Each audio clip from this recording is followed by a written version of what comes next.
Good morning बच्चों।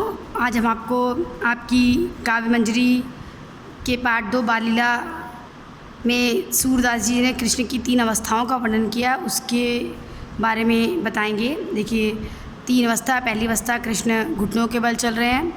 दूसरी अवस्था में कृष्ण शब्दों का उच्चारण करने लगे हैं। तीसरी अवस्था में कृष्ण वाक्य बोलने लगे हैं। ठीक है,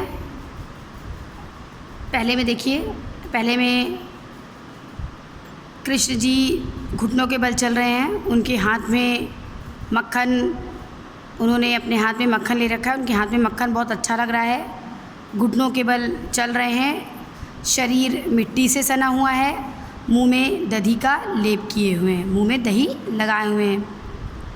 उनके कपोल बहुत सुंदर हैं और आँखें चंचल हैं। उनके गाल बहुत सुंदर हैं और आँखें चंचल हैं। उन्होंने गोरोचन का तिलक अपने माथे पर लगा रखा है। उनके बालों से लटें छूटकर उनके चेहरे पर लटक रही हैं। तो उन लटों को देख कर के ऐसा लग रहा है मानो छक्कर शहद का पान करके भंवरों का समूह घूम रहा हो। कमल के चारों तरफ कमल कृष्ण का चेहरा और लटें उनके जो हैं वो भंवरे हैं। तो ऐसा लग रहा है कि मानो छक्कर मधु का पान करके भंवरे उनके मुख रूपी कमल के इधर उधर घूम रहे हैं। कृष्ण ने अपने गले में कठुला पहन रखी है जिसमें शेर के नाखून हैं। माता यशोदा ने उनको वो पहना रखा है इसलिए कि उन्हें किसी की नज़र ना लग जाए। वो उनके हृदय पे बहुत ही ज़्यादा सुंदर लग रहे हैं। सूरदास जी अंत में ये कहते हैं कि अगर किसी ने कृष्ण के इस रूप के एक पल भी दर्शन कर लिए तो वो धन्य है। उसको सैकड़ों वर्ष जिंदा रहने से कोई फ़ायदा नहीं है। जीवित रहने से, सैकड़ों वर्ष जीवित रहने से, जीवन जीने से कोई फ़ायदा नहीं है। एक पल भी अगर किसी ने इस रूप के कृष्ण के दर्शन कर लिए हैं तो सैकड़ों युग के बराबर हैं। ये बच्चों यहाँ पे अभी घुटनों के बल चल रहे हैं। दूसरे पद में कृष्ण बड़े हो गए हैं, थोड़ा शब्दों का उच्चारण कर रहे हैं। अपने रिश्ते नाते पहचान रहे हैं। माँ को पहचान रहे हैं, भाई को पहचान रहे हैं, पिता को पहचान रहे हैं। जैसा होता है बच्चा थोड़ा बड़ा होता है तो माँ को पहले पहचानता है, फिर पिता, भाई बहन। तो अब कृष्ण अपने पिता भाई सबको पहचान रहे हैं। अब वो कहने लगे मोहन मैया मैया। कृष्ण जी अब मैया मैया कहने लगे हैं। और नंद महर्षो बाबा बाबा, नंद को बाबा और हलधर बलराम को, हलधर मतलब बलराम को भैया कहने लगे हैं। ऊंचे चढ़ चढ़ कहत जसोदा, यशोदा माता ऊपर चढ़ चढ़ कर कन्हैया को निर्देश दे रही हैं, पुकार रही हैं, उन्हें निर्देश दे रही हैं कि दूरी मैंने कन्हैया नाम पुकार कर दूरी खेलन जनी जाहू लला रे। हे मेरे बेटे तुम दूर खेलने मत जाना, नहीं तो तुम्हें किसी की गाय मार देगी।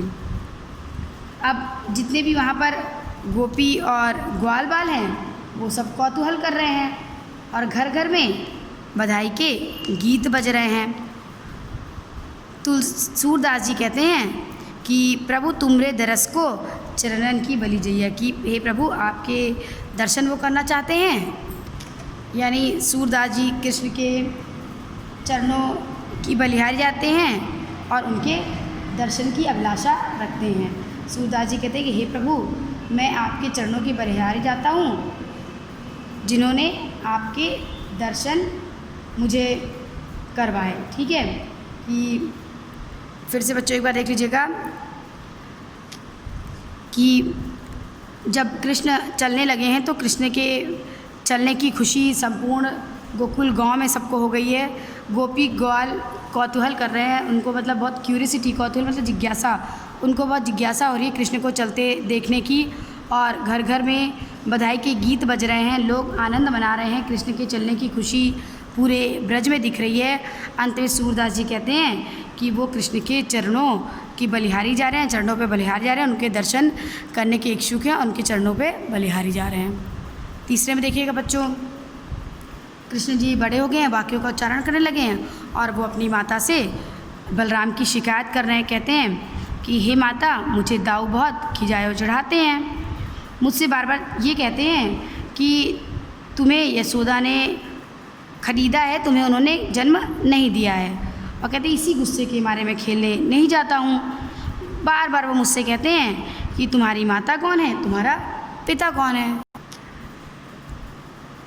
जब वो बार बार ये कहते हैं कि तुम्हारी माता कौन है, तुम्हारा पिता कौन है, तो मुझे बहुत गुस्सा लगती है।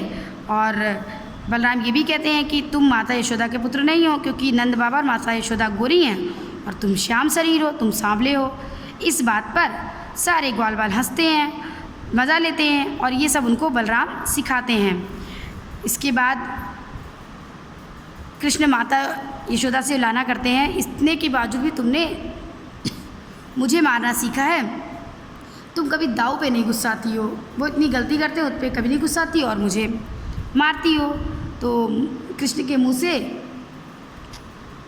गुस्से की ऐसी बातें सुनकर, नाराज़गी की ऐसी बातें सुन कर के माता यशोदा प्रसन्न हो जाती हैं। यानी बलराम कृष्ण को माता यशोदा से भी शिकायत है कि बलराम तो मुझे चढ़ाते ही हैं, इतने के बावजूद आप भी मुझे ही मारती हैं, बलराम को कुछ नहीं कहती हैं।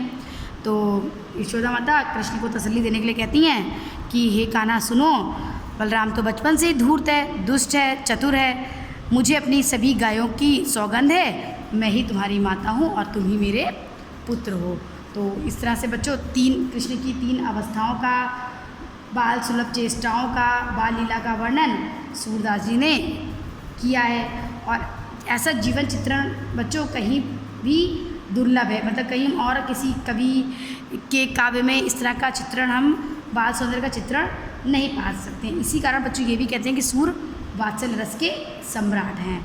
तो इसका रिवीजन आप लोग कर लीजिएगा। Bye and take care everyone.